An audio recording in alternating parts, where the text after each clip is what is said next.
Magandang umaga po sa inyo lahat. Kumusta po kayo? Natutuwa akong makita kayo ulit. Batiin po natin isa-isa.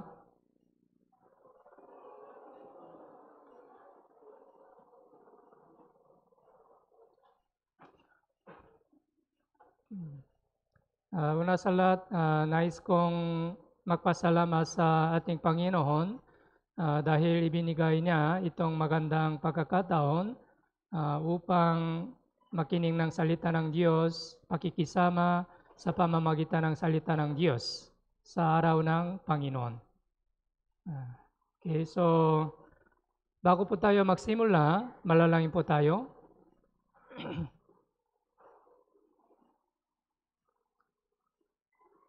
Banal at mahabagin namang Diyos sa langit, salamat po sa inyong biyaya at dakilang pagmamahal. Ipinanganak tayo bilang mga makasalanan at kami ay dapat na pumunta sa walang hanggang impyerno. Ngunit nahabag ka sa amin at iligtas mo kami mula sa walang hanggang pagkahamakan. Sa araw na Panginoon, tinitipon namin dito ang mga pinabanalang dugo ni Jesus upang purihin ang Diyos, ang makinig sa salita ng Diyos. Huwag nating kalimutan ang layunin ng ating buhay bilang ang born-again Christian. Gawin natin ang ating makakakaya upang may sakatuparan ang kalooban ng Diyos sa pamamagitan ng ating buhay Kristiyano. Gawin natin ang ating kakakaya upang mag-ibanghelyo ng maraming nawawang kaluluwa. We know there is a very important reason why God established the church here in the Cavite area. Meron maraming nawawang kaluluwa sa lugar na ito. Kaya let us do our best to preach the gospel to the lost souls. Mula sa simula ng Lord's Day sermon hanggang sa wakas, ang Espiritu Santo ay kasama natin at tulungan tayo. Ito po ay ating panalangin sa pangalan ni Hesus Kristo. Amen. Okay, buksan po natin Biblia, Apokalipsis, Kapitulo 2.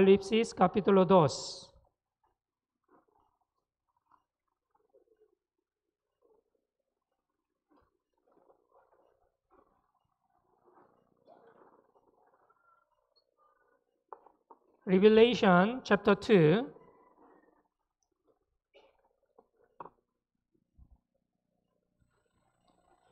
Mula versikulo 1 hanggang versikulo 5. Apokalipsis, Kapitulo 2, mula versikulo 1 hanggang 5. Okay, babasahin ko po.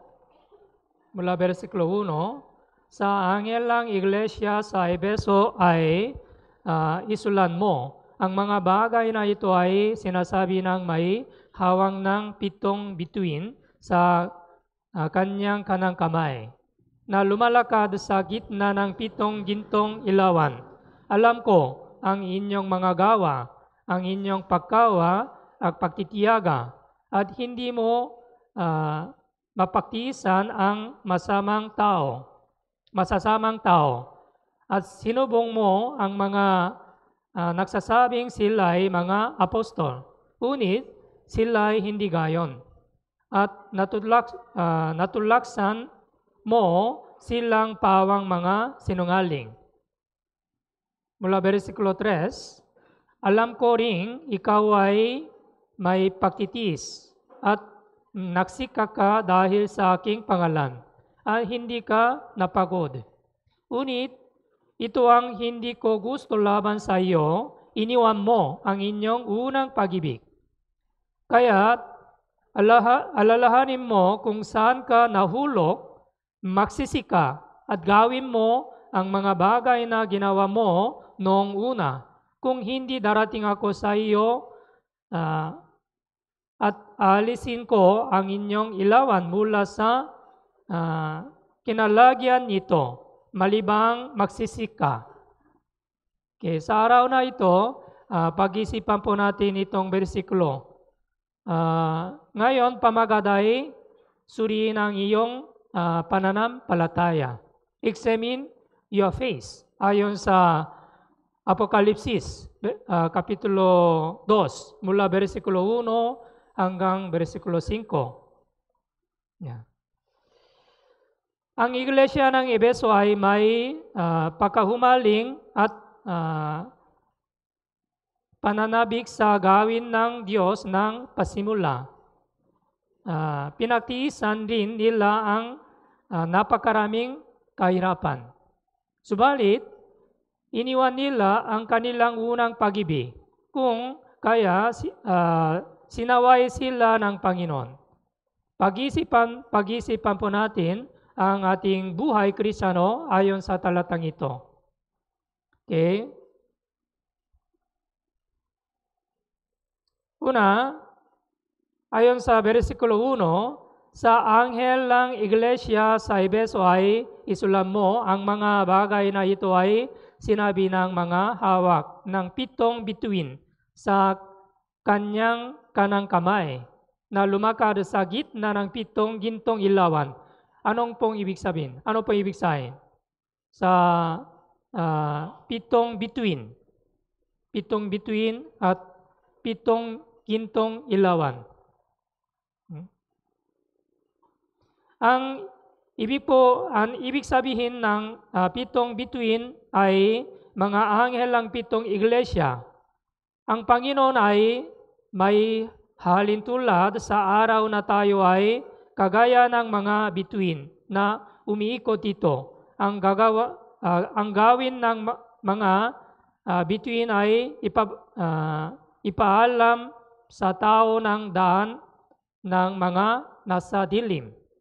Dapat din natin akuin ang mga taong nasa kadiliman kay Jesus. Yeah. Ayon sa Apokalipsis, Kapitulo 1, versikulo 20, ang hiwaga ng 7 bituin na inyong nakita sa aking kanang kamay at ang 7 gintong ilawan. Ang 7 bituin ay ang mga anghel ng 7 iglesia at ang 7 ilawan ay ang 7 iglesia. Sa pamamagitan ng versikulong ito, naunahan natin ano po ibig sabihin. Ang 7 gintong ilawan, ang mga 7 bituin. Sa 7 stars, 7 bituin, ibig sabihin, angels of 7 churches. 7 gintong ilawan, ibig sabihin, 7 churches. Yeah.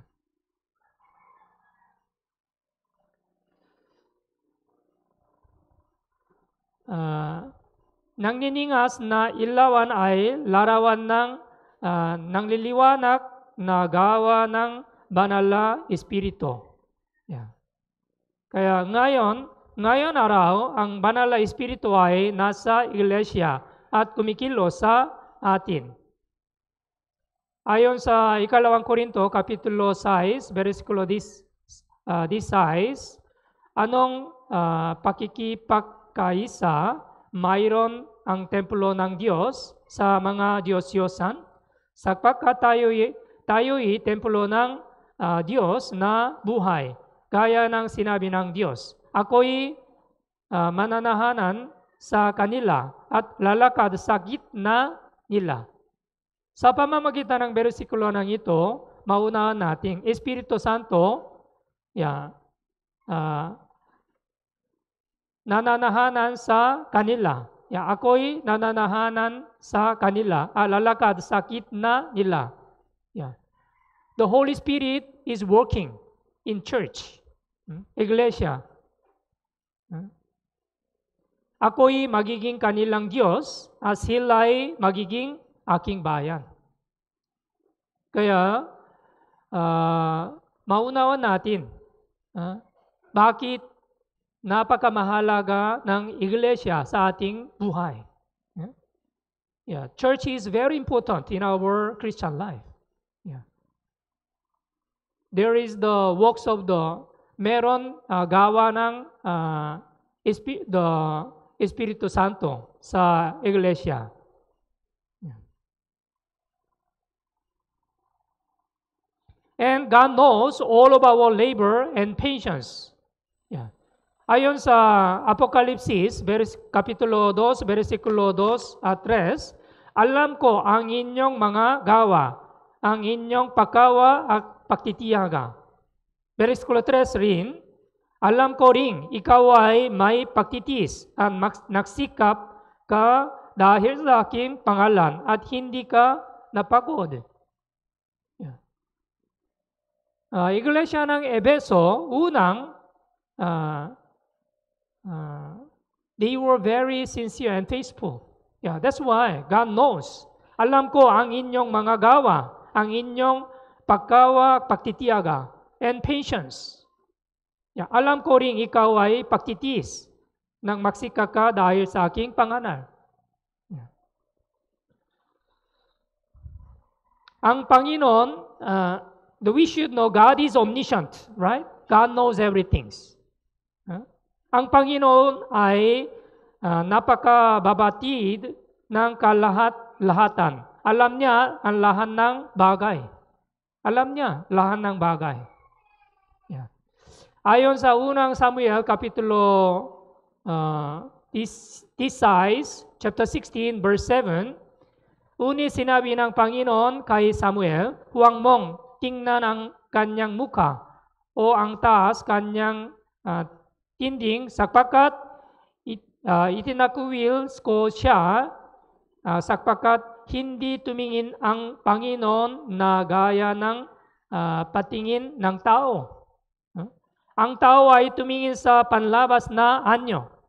Men only look at outward appearance. Ngunit ang Panginoon ay tumitingin sa puso.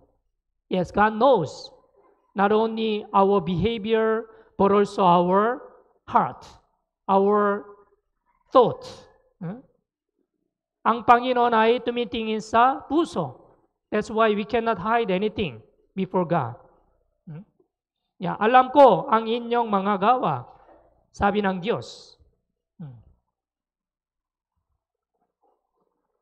Yeah, suwaisi Saul sa salita ng Diyos. Kaya naman, tinanggihan siya ng Diyos.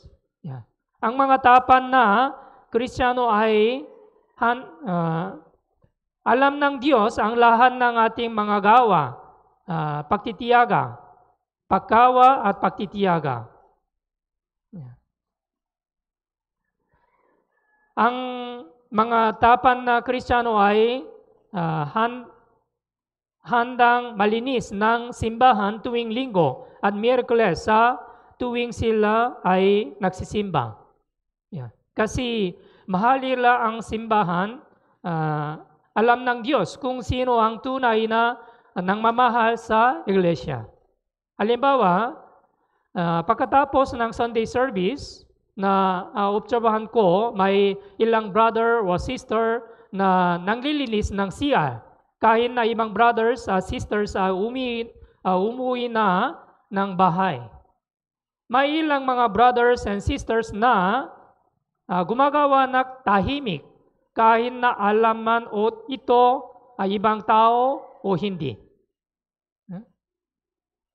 Yeah, kahit na wala silang natatanggap na gantimpala sa mundong ito, alam ng Diyos kung sino ang tao pusong gumagawa sa Diyos.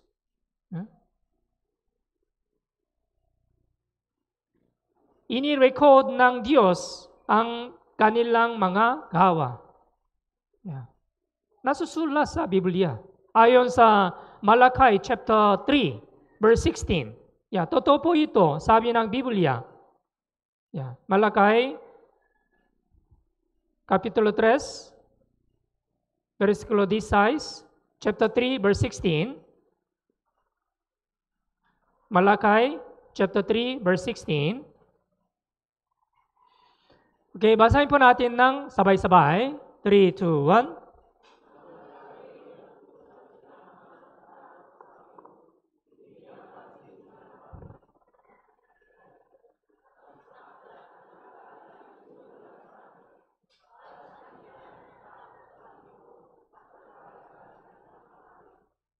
Yeah. Nang nakagagayoy, nag-uusap silang mga natatakot sa Panginoon. Pinigyan pansin silang Panginoon at pinakinggan at ang isang aklan ng alalahay isinulat sa harap niya. That means God knows, alam niya lahat ng bagay. And ini-record in the book of the remembrance.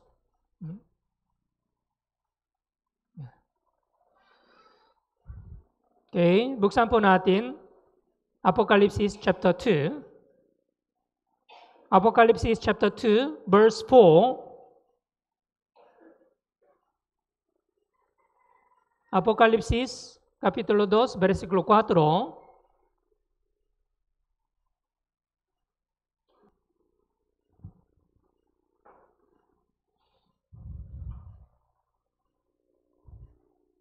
Okay, basahin po natin ng sabay-sabay. 3, 2, 1.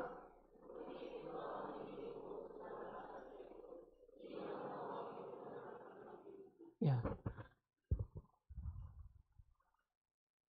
Una, iglesia ng Ebeso, okay naman.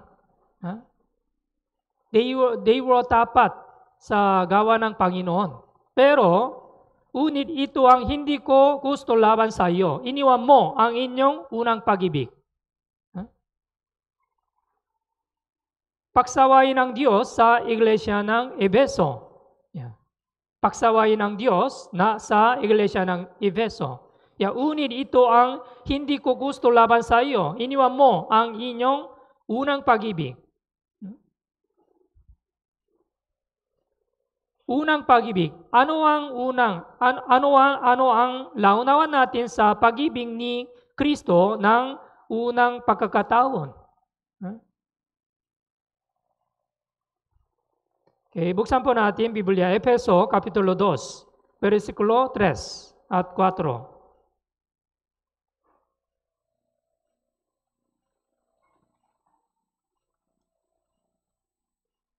Efeso chapter 2 from verse 3 to 5.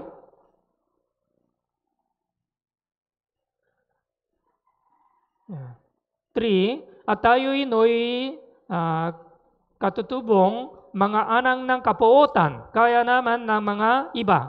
Unit, ang Diyos palibhasay mayaman sa awa dahil sa kanyang malaking pag-ibig sa atin. Versikulo 5, maging noong tayo'y mga patay sa pamamagitan ng ating mga pagsuway, pinuhay niya tayo kay Kristo. Sa pamamagitan ng biyaya, kayo'y naligtas. Yeah, sa pamamagitan ng dakilang pag-ibig, ang dakilang biyaya, tayo ay naligtas. Yeah. Bago tayo maligtas, ang ating kaparalan ay walang hanggang pagkawasak. Yeah. Tayo ay mga likas na anang ng kapuutan. Tama po ba? Yeah. Subalit, tayo ay naligtas sa pamamagitan ng biyaya ng Diyos. Yeah. Alam natin itong bersikulo, Efeso Kapitulo 2, versikulo 8. Right? Memory verse, right? For by grace you have been saved through faith. Right? This is the gift of God. Yeah. Sapagkat sa biyaya, kayo ay naligtas sa pamamagitan ng pananampalataya. At ito'y hindi sa pamamagitan ng inyong sarili. Ito'y kalooban ng Diyos. Huwag nang kalimutan, dakilang biyaya ng Diyos. Kung wala ang biyaya ng Diyos, hindi tayo maligtas. Kaya dapat na huwag nating kalimutan ang pag-ibig ng Diyos. Dapat nating alalahanin ang biyaya ng Diyos kung gaano ito kadakila. Naintindihan niyo po? Yeah. Roma Kapitulo 5, buksan po natin Biblia, Roma Kapitulo 5.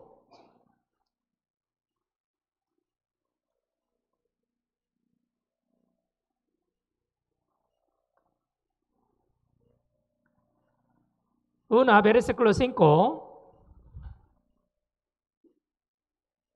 the latter part, Roma Kapitulo 5, versikulo 5, ang pag-ibig ng Diyos ay ibinuhos sa ating mga puso sa pamamagitan ng Espiritu Santo.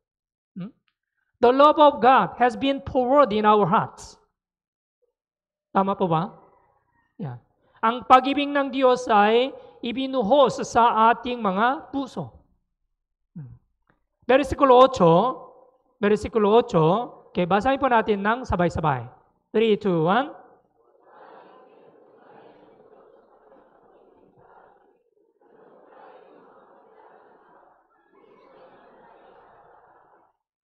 1. Yeah. Subalit, pinatutunayan ng Diyos ang kanyang pag-ibig sa atin na noong tayo'y mga magkasalanan pa, si Kristo ay namatay para sa atin. Yeah. Noong tayo ay makasalanan pa, before we are the sinner, who was supposed to go to the hell. But sa pamamagitan ng dakilang biyaya ng Panginoon, tayo ay naligtas. Yeah. Huwag kalimutan itong dakilang pag-ibig ng Diyos. Yeah. Bakit po iniibig ng ating Panginoon? Unang Pedro, Kapitulo 1. Buksan po natin, Unang Pedro, Kapitulo 1, versikulo 8 at 9.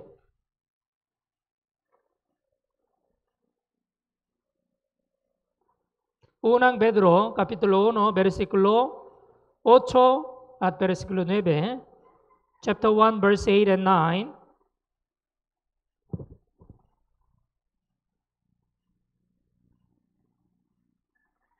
Okay, basahin po natin ng sabay-sabay. 3, 2, 1.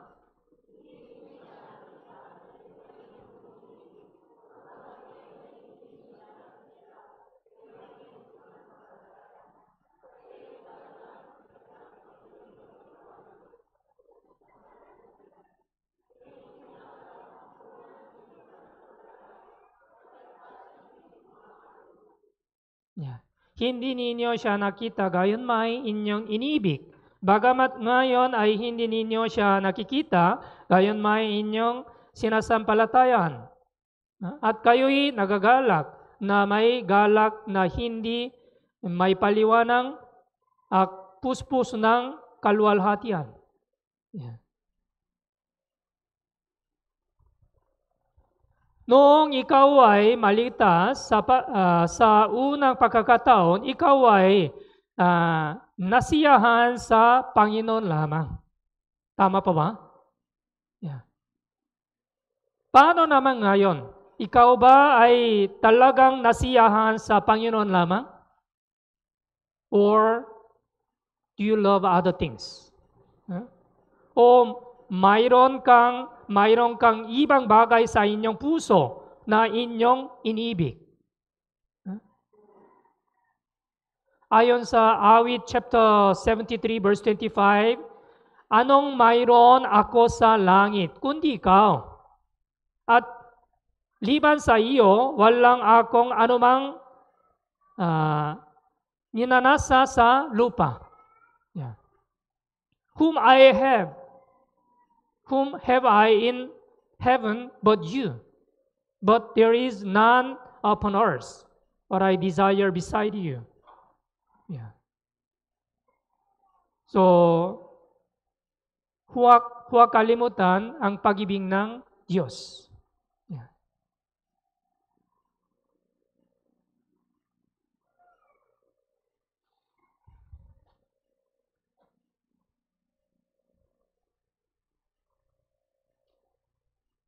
iniwan mo ang inyong unang pag-ibig. Iniwan mo ang inyong unang pag-ibig. Bakit po? Suriin natin ating pananampalataya sa pamamagitan ng Biblia. Okay, buksan po natin Hebreo Kapitulo 10. Mga Hebreo Kapitulo 10, versikulo 38.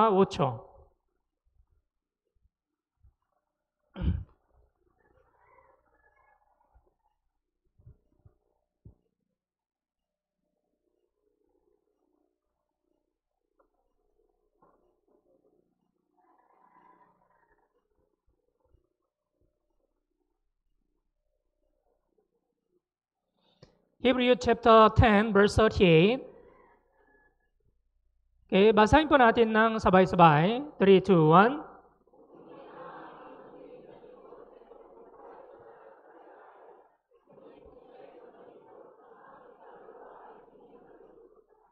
Yeah. Kung siya ay tumalikod, ang aking kaluluwa ay hindi malulugod sa Kanya. If you draw back, there is no pleasure in Him.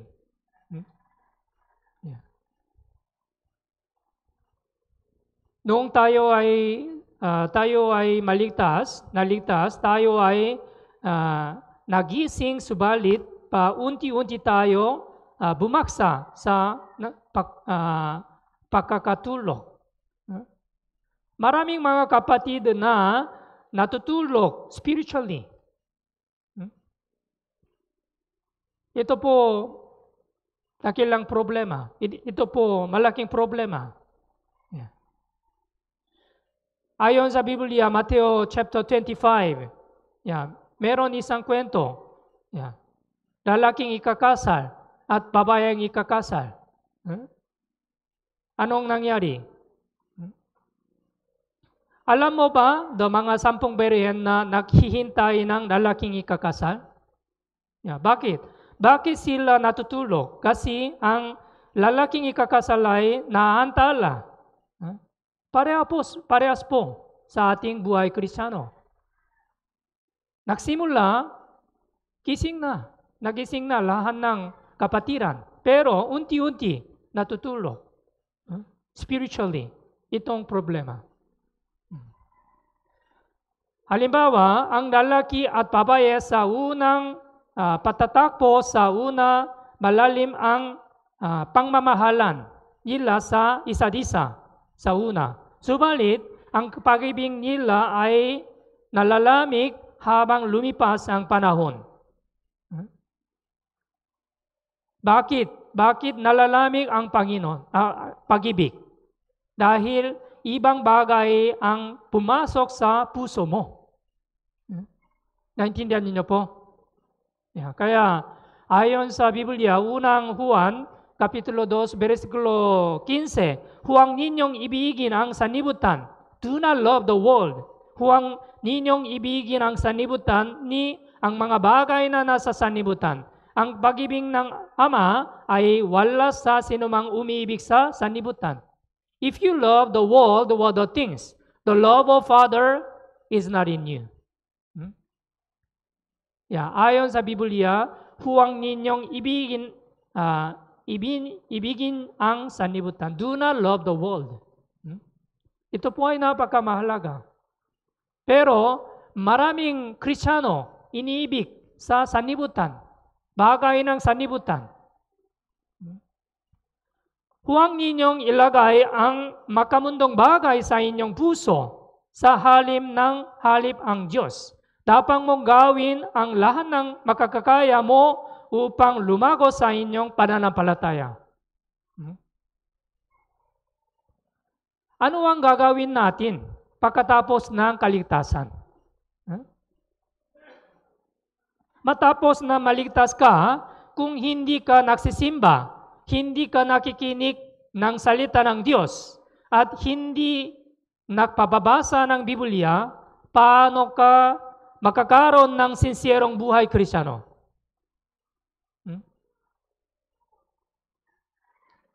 Ang inyong buhay ay walang pagkakaiba sa mga hindi mananampalataya. Naintindihan niyo po? Kung hindi mo gagawin ng lahat wala kang pagkakagamit na anumang bagay sa inyong buhay Kristiyano. Kaya dapat sinserong Kristiyano dumadalo sa simbahan tuwing linggo upang makinig ng salita ng Diyos, upang makakaroon ng pakikisama sa pamamagitan ng mga kapatiran. Ito po ay napakamahalaga sa ating buhay Kristiyano. Okay, buksan po natin Kawikan, Proverbs chapter 8.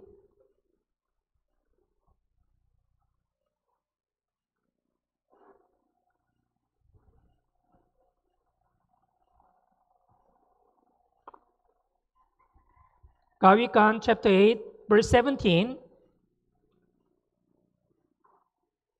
Iniibig ko silang sa akin ay umiibig, at ako'y natatakbuhan ng humahanap sa aking masigasig. And versikulo 33 sa 34, chapter 33 and 34. Okay, basahin po natin ng sabay-sabay. 3, 2, 1.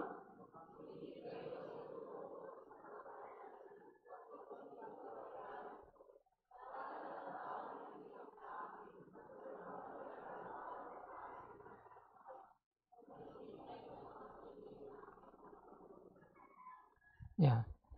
Ayon sa Kawikan chapter 8, verse 17, inibig ko silang sa akin ay umiibig. I love those who love me. How much do you love the Lord in your Christian life? Do you really love the Lord? Verse 34 and 33 and 34. Yeah. Makinig kayo sa turo at magpakatalino at huwag ninyong pababayaan nito. Yeah. Nagpapabantay araw-araw. Yeah. That's why we should listen to the Word of God carefully. Ilang membro, sabi nila, naligtas daw, pero hindi sila dumadalo sa simbahan. Wala silang buhay Kristiyano. Sila ba tunay na born again Christian ba?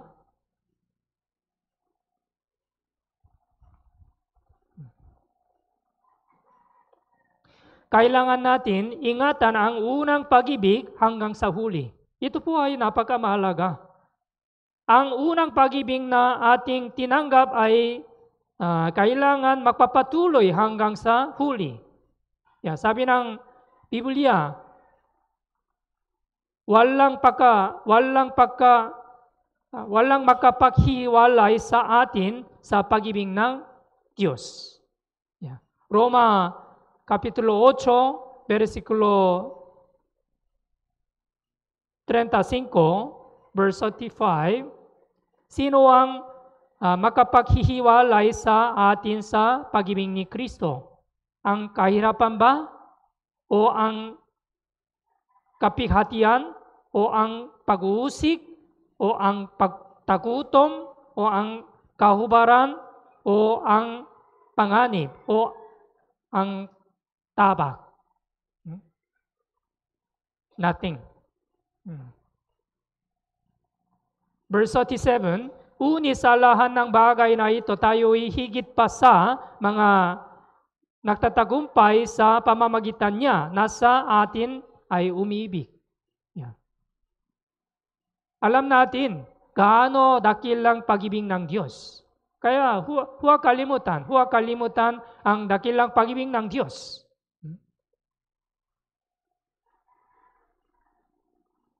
Hindi tayo dapat humiwalay sa pag-ibig ng Diyos hanggang sa huli.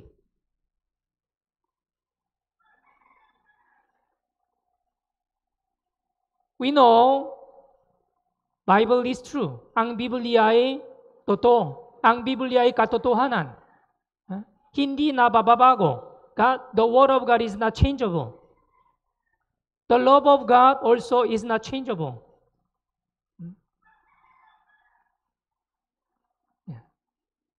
Kaya Hebrew chapter 3 verse 14, Hebrew chapter 3 verse 14,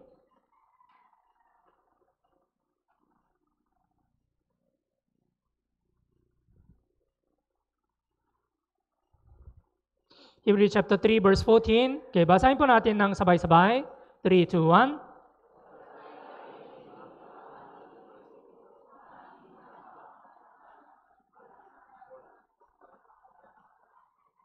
Yeah. Sapagkat tayo'y nagiging kabahagi ni Kristo kung ating hinahawak ang matatak ang pasimula ng ating pagtitiwala hanggang sa katapusan.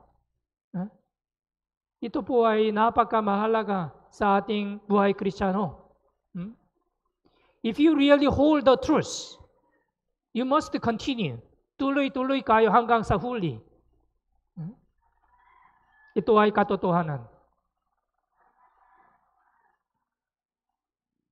Okay, buksan po natin Apokalipsis, Kapitulo 2, versikulo 5. Apokalipsis, Kapitulo 2, versikulo 5.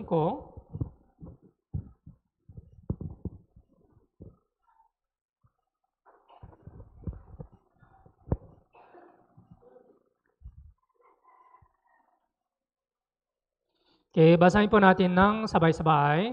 3, 2, 1.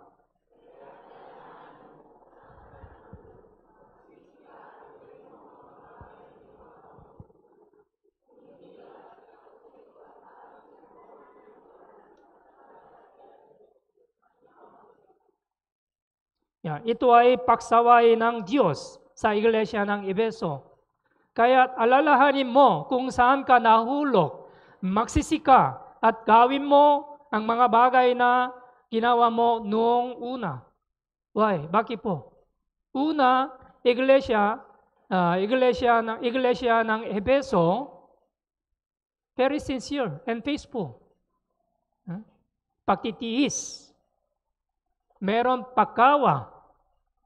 Pero, anong nangyari? Yeah. Ayon sa versikulo 5, kaya't alalahanin mo kung saan ka nahulog. Bakit nahulog? Yeah. Kung saan ka nahulog, magsisika at gawin mo ang mga bagay na ginawa mo noong una. Yeah. Suriin natin ating pananampalataya ayon sa versikulo ito. Paano naman inyong pananampalataya? Magsisi at gawin mo ang inyong ginawa mo noong una. Yeah. Kung hindi ka magsisisi, aalisin ko ang inyong ilawan sa kinalagyan nito. I will remove the lampstand. Ano pong ibig sabihin? The works of the Holy Spirit will be finished.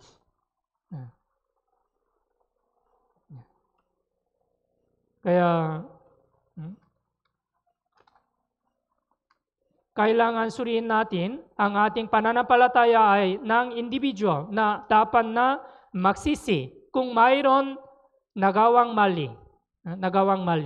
Sa tuwing may panahon tayo dapat nating suriin ang ating pananampalataya. Ayon sa salita ng Diyos, kung titingnan mo ang aklat ng Nehemias, may tatlong mahalagang pintuan na kailangan nating tandaan. There are actually after Nehemiah the return to the Jerusalem, he built 10 gates, 10 pintuan. Among these 10 gates, may tatlong mahalagang pintuan na kailangan nating tandahan. Una, pintuan ng tupa. Ikalawa, pintuan ng ista. Ikatlo, pintuan ng matandang pintuan. Yan. Ano pong ibig sabihin? Ito, tatlong pintuan. Ang 10 pintuan, ito ay may makabubuhang kahulugan sa ating buhay Kristiyano. Ang ating pananampalataya ay dapat din nakabatay sa matibay ng fundasyon. Sa 10 pintuan, ito titingnan natin ang tatlong pintuan na kailangan nating alalahanin. Yeah. Una, pintuan ng tupa. Yeah. Nehemiah chapter 3, verse 1, verse 32.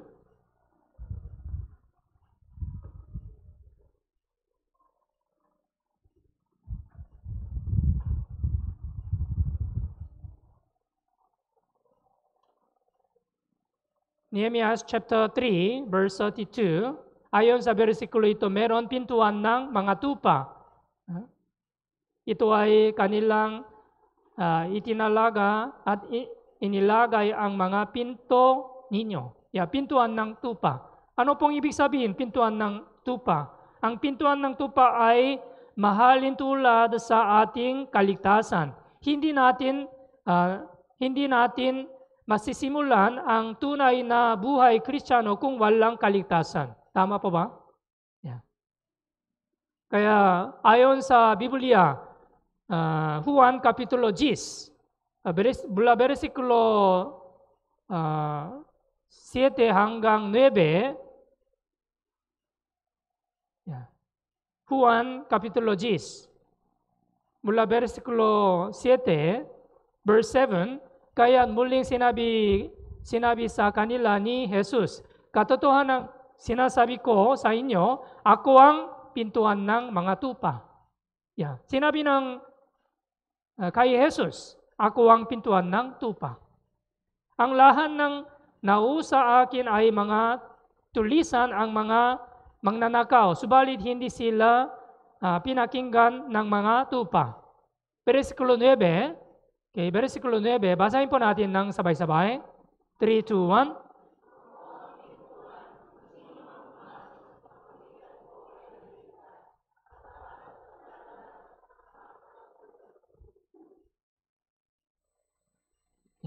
Ako ang pintuan. Ang sinumang pumasok sa pamamagitan ko ay maliligtas. So, Jesus is the door of the sheep.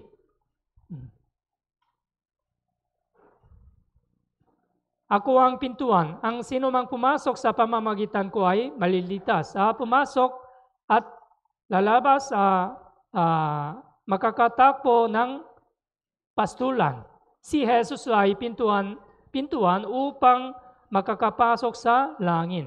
Ay tanging paraan upang makapasok sa langit.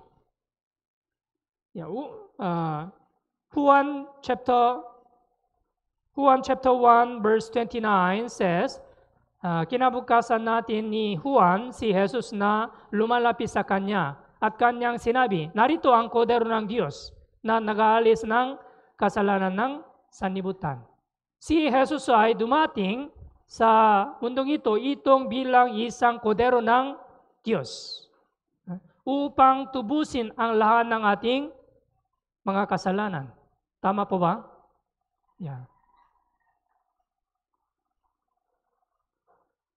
Ang dugo ni Jesus ay ang pasimula at ating buhay sa iglesia at ang katapusan.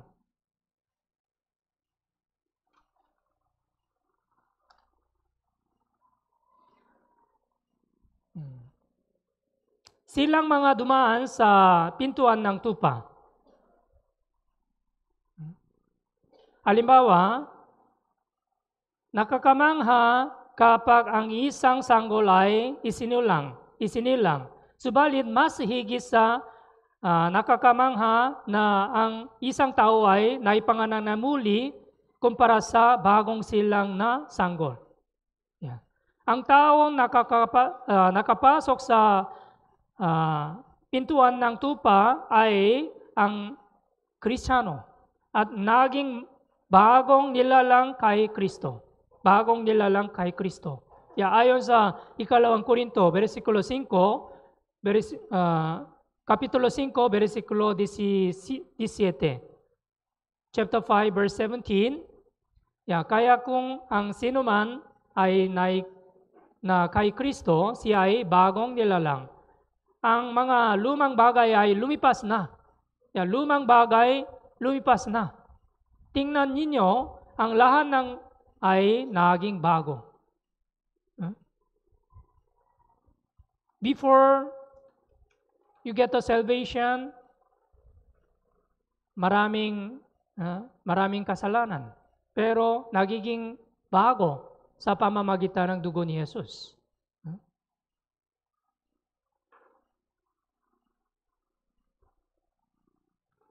Ang mga na-born again ay natatanggap ang banal na espiritu ay nakakaroon ng bagong puso. Bago makakaroon ng kaligtasan, siya ay nakatuon lamang sa kanyang sarili at sa mga nakamundong bagay. Subalit, ngayon, minamahala niya ang Panginoon, ang simbahan, iglesia, at ang mga brothers and sisters. Silang mga dumaan sa pintuan ng tupa, ay mga tunay na born again Christian na may pag-asa sa langit. May pag-asa sa langit. Ang pangnanaw nila sa buhay, iba noon. Ako ba talaga ay dumaan sa pintuan ng tupa? What about you? Napakamaraming born-again Christian, subalit ang ilan kanila ay namumuhay na kagaya ng mga hindi mananampalataya. Dapat nating isipin na ako ba ay may tunay na pagtitiwala na tumayo sa harapan ng Panginoon. Dapat nating alalahanin na mayroon din mga huwad na kapatid sa simbahan. Si Apostol Pablo dati ay nasa panganim ng mga huwad ng kapatiran. Sinasabi nila, beautiful testimony. At naligtas daw. Pero meron hindi pa naligtas. In Korea, minsan nangyari ito. Niliko nila ang mga kapatid at borrow money and nawawala. Disappeared.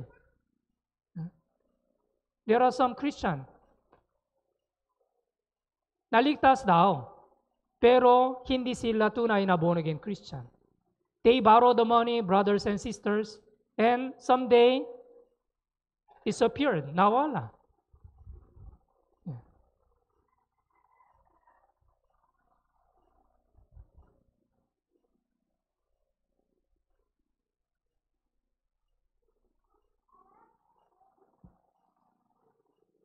Halimbawa, si Akan ay nasa gitna ng mga Israelita. Subalit, wala siyang pananampalataya sa Diyos. Kung kaya, itinago niya ang ginto at balabal sa tolda. He hid golden coat under the tent. Bakit po?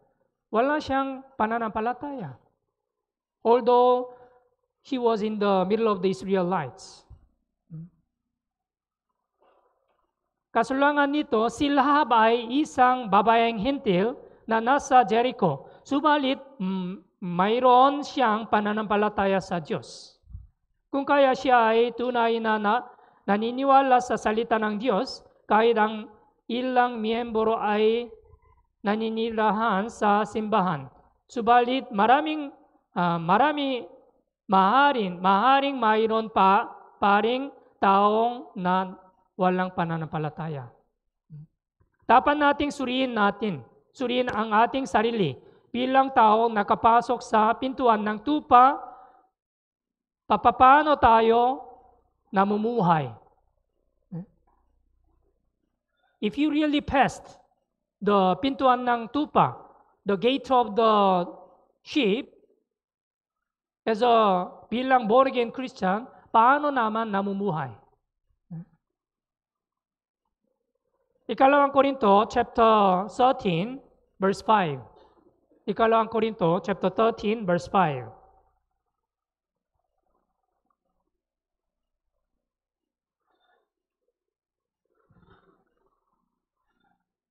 Okay, basahin po natin ng sabay-sabay. 3, 2, 1.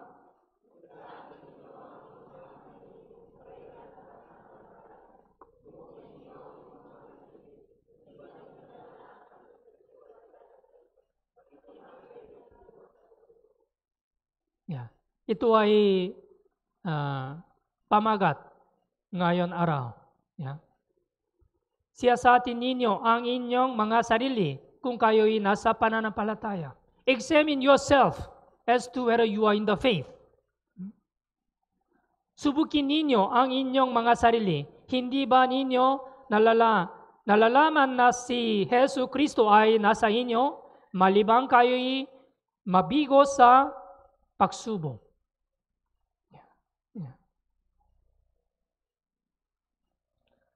Kapag isinilang ang sanggol,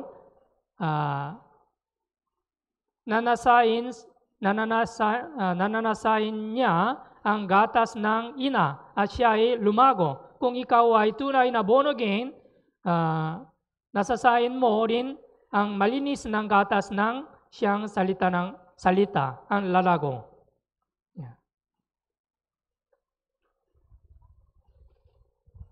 And according to ayon sa Nehemiah chapter 3, verse 3, ang pintuan ng mga ista.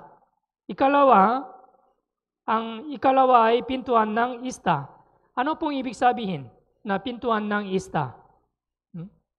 Ibig sabihin, pagliligtas ng mga kaluluwa. Evangelism. Yeah. Si Jesus ay pumarito sa sanlibutan upang iligtas ang mga kaluluwang hindi pa ligtas. Bakit si Jesus pumarito sa mundong ito? Upang iligtas ang mga makasalanan. Tama po ba? Yeah. Bakit pumarito si Jesus ay sanlibutan? Siya ay pumarito upang iligtas ang mga kaluluwang hindi pa ligtas.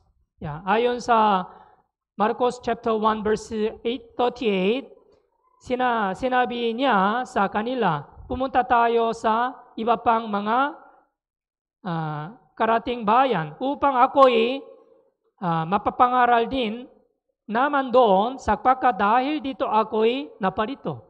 Yeah. Because of this, Jesus Christ came to this world. Yeah. Dapat alam natin ang layunin ng ating buhay bilang taong nakapasok sa pintuan ng ista.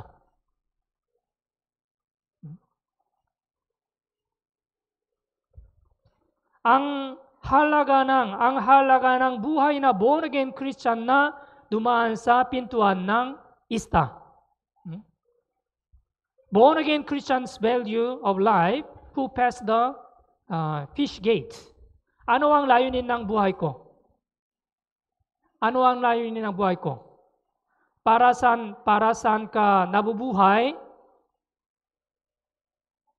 O para sa pera o upang matakumpay ka o para saan? Para saan po? Alam natin na tayo ay nabubuhay upang malitas ng mga kaluluwang hindi pa ligtas. Tama po ba? Yeah.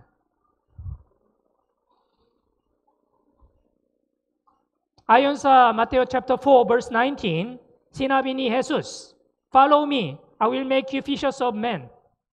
Yeah. He said to his disciples, sinabi niya sa kanila, sumunod ka sa akin at gagawin ko kanyang mga mamamalakaya ng mga tao. Yeah.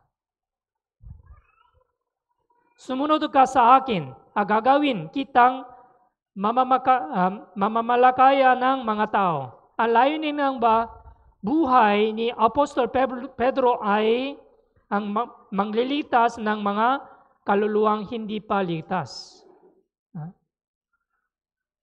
Mayroon isang kwento ni isang misyonaryo, Hudson Taylor. Kilala mo ba Hudson Taylor? Misyonaryo, Hudson Taylor. He was a great missionary in China. Hudson Taylor, misyonaryong mula sa England na pumunta sa China upang ipangaral ang Ebanghelyo. Marami siyang dinadalang kaluluhang naliligaw sa Panginoon habang siya ay nananatili China. Ngunit siya ay nakasakit, siya ay bumalik sa England. Subalit, patuloy niyang ipanalangin ang China habang makatingin sa mapa ng China habang siya ay nananatili sa hospital. Ang mga dumaan sa pintuan ng mga ista ay may malinaw na layunin ng buhay. Yeah. Malinaw na layunin ng buhay. Ano ang layunin ng inyong buhay? Ano ang layunin ng inyong buhay? What is the real purpose of your life? Alam mo ba ano ang kalooban ng Diyos? Ano ang nasa gitna ng inyong puso? Para saan ako nabubuhay mula nang ako ay na-born again?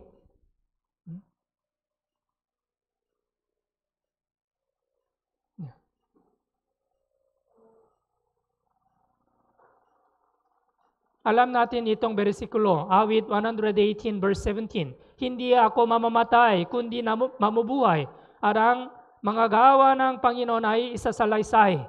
I shall not die, but live and will declare the works of the Lord. Ito ay layunin ng tunay born-again Christian.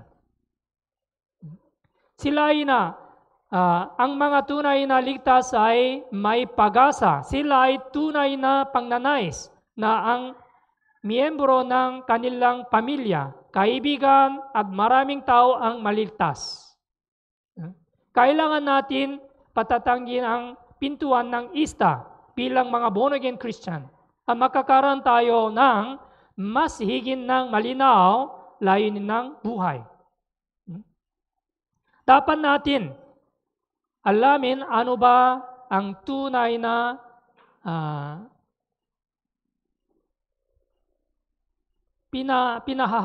pinahalagan ko sa buhay.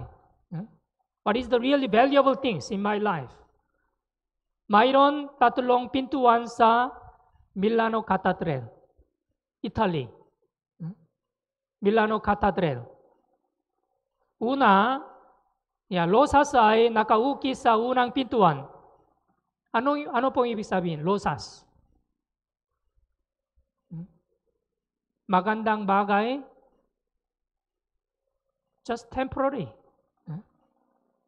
Bawat bulaklak ay malantala pagdating ng panahon. Ang mundong ito ay pansamantala. Pansamantala.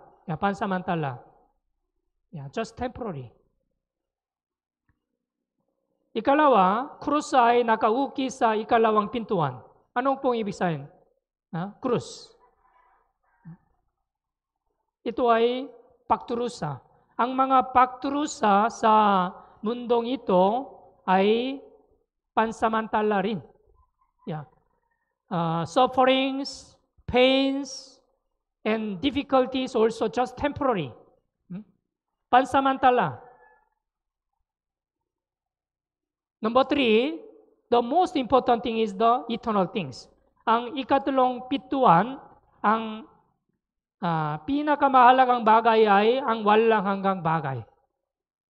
Sa pamamagitan ng itong tatlong bagay, tatlong pintuan, naunawa natin ano ang pinakamahalagang sa ating buhay.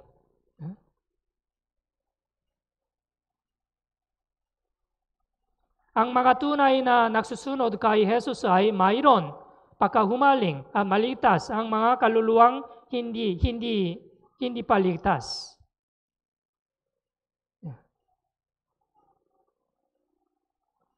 And number 3, Nehemiah chapter 3 verse 6, ang matandang pintuan. Matandang pintuan. Ano pong ibig sabihin ng matandang pintuan? Ano ang katotohanan?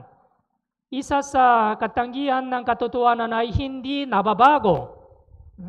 Ang pananampalataya ng Kristiyano ay ayon sa katotohanan. Kundi kaya ang ating pananampalataya ay hindi dapat pababago anumang sitwasyon. Naintindihan niyo po? Kung talaga ba naligtas sa pamamagitan ng katotohanan, tuloy-tuloy kayo hanggang sa huli. But some Christians, sabi nila, naligtas daw. Pero pagkatapos ng isang buwan, ikatlong buwan, wala na sila, simbahan. Nasaan? Nasaan ba sila?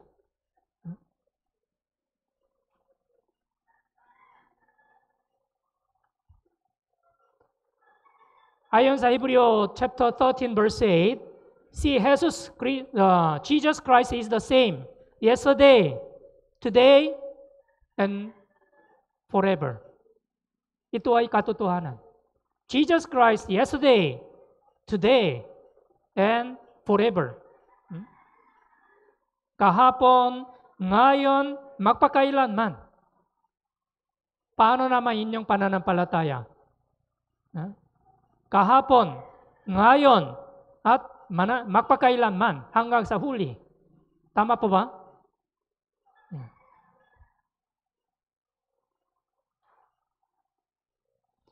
Jeremiah chapter 6 verse 16.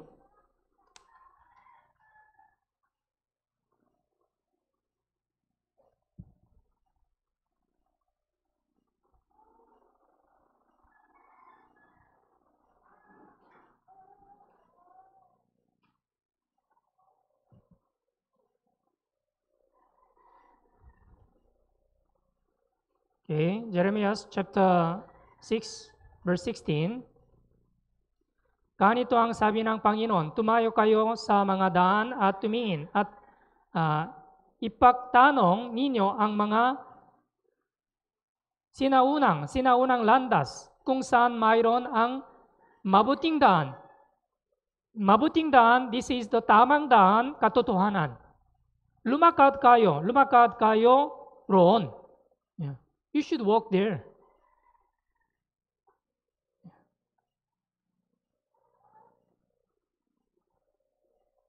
Natanggap natin ang dakilang pag-ibig nang tayo ay naligtas. Subalit, ang pag-ibig ay nalalamig habang lumipas ang panahon. Dapat nating malalaman kung ano ang tunay na mahalaga. Dapat natin ingatan ang mahalagang bagay halim na matatamo ang bagong bagay.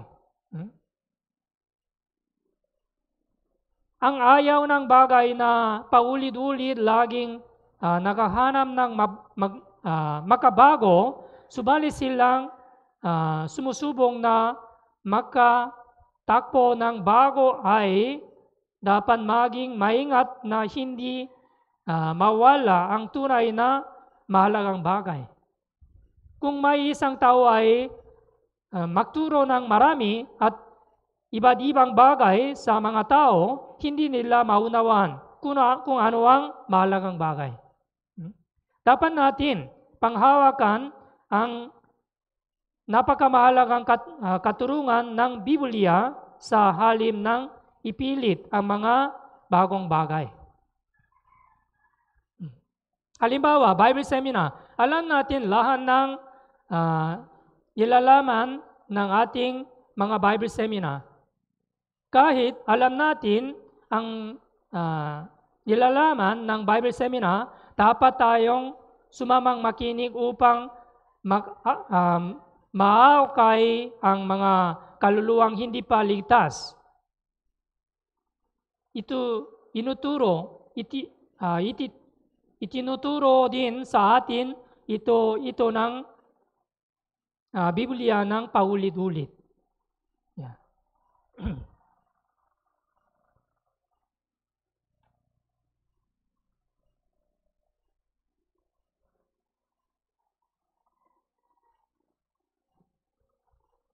Yeah, Philippians chapter 3 verse 1. Philippians chapter 3 verse 1.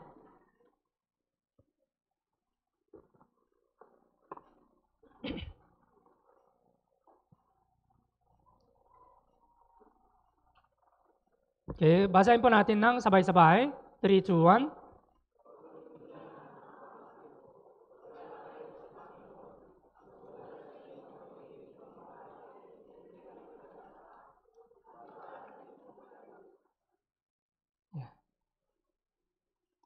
Kaya,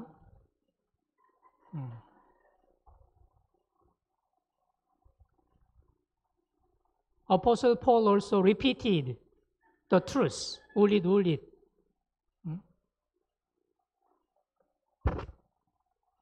So, ikaw ay nahulog mula sa unang pag-ibig. May ilang mga Kristiyanong nawawalan ng unang pag-ibig o kaya hinamag ito. Yeah. Apocalypse chapter 2 verse 4. Ngunit ito ang hindi ko gusto laban sa iyo, iniwan mo ang inyong unang pag-ibig. Ang pasimula ng iglesia ng Efeso ay mabuti, subalit iniwan nila ang kanilang unang pag-ibig. May ilang mga tao na kagaya ng iglesia ng Efeso nang sila ay na born again, namumuhay sila para sa Panginoon, na may pagkahumaling subalit nakalimutan nila ang pag-ibig at sila ay dumadalo na lamang sa simbahan kagaya ng relihiyosong buhay. Yeah. Ayon sa ikalawang Timoteo chapter 3 verse 5, having a form of godliness but denying its power. Na may anyo ng kabanalan, ngunit tinatanggihan ng kapangyarihan nito. Yeah. Anong mangyari kung kalimutan natin ang pag-ibig ng Panginoon at iniwan ang kanyang pag-ibig? Walang kapangyarihan at pagkahumaling sa Panginoon. Yeah.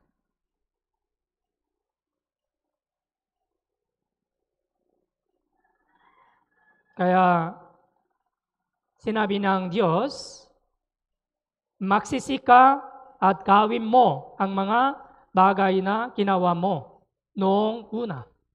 Repent and do the first work. Yeah. So sa araw na ito, natutunan natin ayon sa Apocalypse chapter 2. Yeah. So, meron napakamahalagang mensahe ayon sa bersikulo ito. Yeah. Kaya huwag kalimutan, dakilang pag-ibig, ang dakilang biyaya ng Diyos. Kung kahit na mayroon maraming pagsubok o paghirap, kailangan magpapatuloy ating pananampalataya hanggang sa huli. Okay? Okay, malalangin po tayo. Banal, mahabagin naming Amang Diyos sa langit, salamat po sa inyong biyaya at dakilang pag-ibig. Nagpapasalamat sa Diyos sa araw na ito dahil ibinigay ng itong magandang pagkakataon upang mag-aral ng salita ng Diyos. Sa araw na ito, natutunan natin ang tungkol sa suriin ang inyong pananampalataya ayon sa Apokalipsis Kapitulo 2. Dapat natin gawin ang aming pagkakaya upang sundin ang kalooban ng Diyos. Kami ay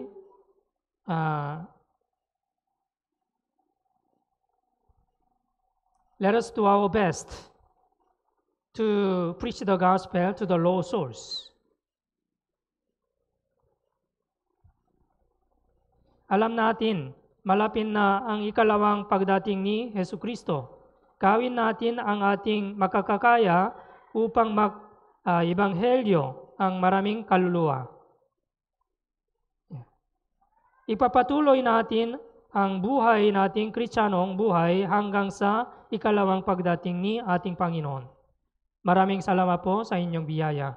Sa pangalan ng aming Panginoon Hesus Kristo, kami ay mananalangin. Amen. Okay.